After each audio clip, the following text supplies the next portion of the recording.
തത്വഭൂതി ഉപദ്ര തെളിക്കുന്ന തികത്തില് ഇന്ദ്രപ്രസ്ഥം ലക്ഷ്യമാക്കിക്കൊണ്ട്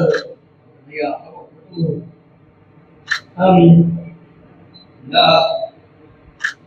തോഴര് എന്റെ തോഴര് അർജുനൻ അദ്ദേഹം സത്യഭംഗം വന്ന് തീർത്ഥസ്നാനത്തിന് പുറപ്പെടാണ്ടായത്. അപ്പോ അദ്ദേഹം അങ്ങനെ തീർത്ഥസ്നാനത്തിന് പുറപ്പെട്ടപ്പോ എന്റെയും കൂടെ തെറ്റുണ്ടായി. എനിക്ക് സത്യഭംഗം വന്നിട്ടല്ല, തോഴർക്കാണ് സത്യഭംഗം സംഭവിച്ചിരിക്കുന്നത്. എന്നാലും തോഴർക്ക് കൂട്ടിന് വേണ്ടിയിട്ട് അദ്ദേഹം എന്റെ പ്രവൃത്തി ഇതാണല്ലോ, ഈ രാജസേവനാണ്, രാജാവിനെ സന്തോഷിപ്പിക്കുക, അതാണല്ലോ എന്റെ പ്രവൃത്തി.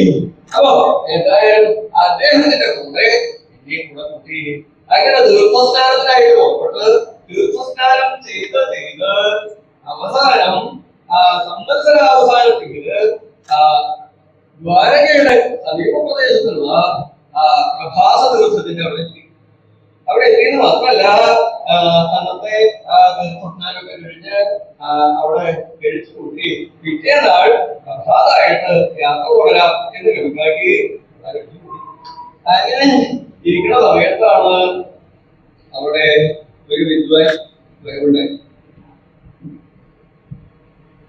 ആ വിദ്വാൻ എന്താ ഗദറിന്റെ ആ വിദ്വാന്റെ പേര്. ആ വിദ്വാൻ അവിടെ വന്നത് മാത്രമല്ല, തോഴരോട്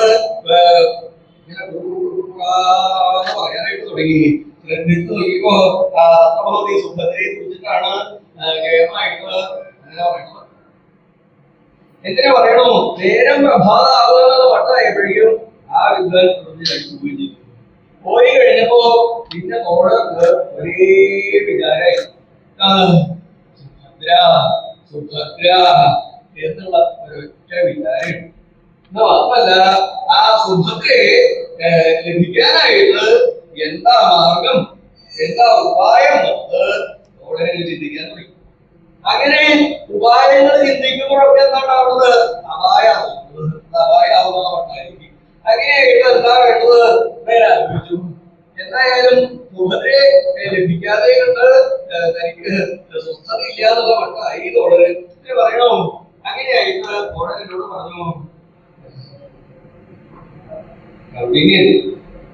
നമുക്ക് ദ്വാരകാരാധനായിരിക്കും പോകണം. സുഭദ്രയെ എനിക്ക് വിവാഹം കഴിക്കണം, പക്ഷെ നേരിട്ട് ചെന്ന് ചോദിക്കാൻ മാത്രമില്ല. അവിടെ ചെന്ന് കൃഷ്ണ എന്താ തോന്നുന്നത്,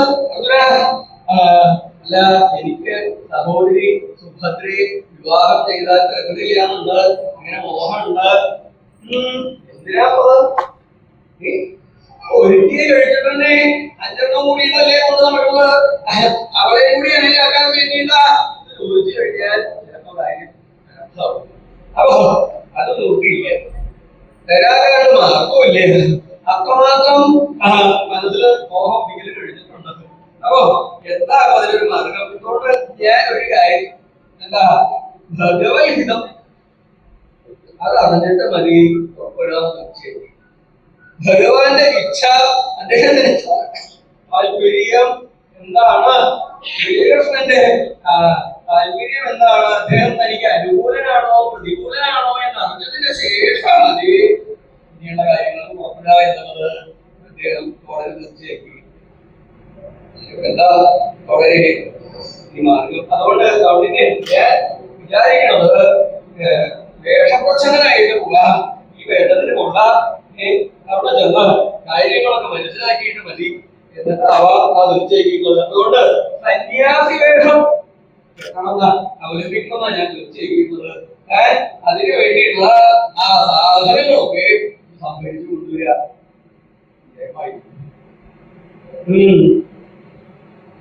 കള്ളത്തരം കാണിക്കാൻ പറ്റിയ ഇങ്ങനെ ഒരു വേഷം വേറെ സന്യാസിയാണ്. ആ സന്യാസിയുടെ വേഷം കിട്ടിയാൽ അങ്ങനെയാണ് അരവ്യങ്ങളുണ്ടോ കണ്ടെത്താവും. പല ദിക്കിങ്ങനെ ആ വേഷം കെട്ടി ലോകരെ ഇങ്ങനെ കബളിപ്പിച്ചുകൊണ്ട് നടക്കുന്നത്, ഉപദ്രവിച്ചുകൊണ്ട് മഹാഭാഗ്യങ്ങള് ആ തരത്തിലുണ്ട്. അപ്പോ എന്തായാലും ഞാൻ തുടരെ അങ്ങനെയാവാം, ഞാനത് സംഭവിക്കാം എന്ന് പറഞ്ഞ് ഇതിന്റെ കൂട്ടം സാധനങ്ങൾ വേണം. വേഷം കെട്ടാൻ ഓരോ വേഷത്തിനും ഓരോ സാധനങ്ങളാണല്ലോ. ഈ നമ്മളെ വേഷം കെട്ടി വശുള്ള ആളുകളാ, അവർക്ക് അറിയാൻ പറ്റുമോ മഹിനികൾക്കൊക്കെ. ഇവിടെയൊക്കെ എന്താ വേണ്ടത്? സന്യാസിയുടെ വേഷ. അപ്പൊ സന്യാസിയുടെ വേഷമാകുമ്പോ നങ്കിണ്ടി, മെതിയടി, അതുപോലെ കാഷായ വസ്ത്രം, പിന്നെ മുളങ്കോൽ. അതിന് ദണ്ടിന് വേണ്ടിയിട്ടുള്ളതാണ്. രണ്ടായിട്ട് ഉപയോഗിക്കാനായിട്ടുള്ളത് നല്ല തെളിവ് വേണം. അപ്പൊ അങ്ങനെയുള്ളത് അത് മാത്രം പോരാ, വീരം വേണം. വീരം വീരം വേണം. സന്യാസിമാർക്ക് വിശേഷമായിട്ടുള്ളത് രണ്ടെണ്ണം കേട്ടാൽ പ്രത്യേകം വേണമെന്നുണ്ട്. സന്യാസിമാർക്കല്ല, എല്ലാവർക്കും വേണ്ടത് തന്നെയാണ് എന്നത് പക്ഷം തന്നെയാണ്. പക്ഷെ അതൊക്കെ ഇല്ലേണ്ട കാലമനവധി ആയിരിക്കുന്നു. അപ്പോ ഇങ്ങനെയുള്ള സാധനങ്ങളൊക്കെ എന്തിനു പറയണോ? ഞാൻ സംഭരിച്ചു. അദ്ദേഹം സന്യാസി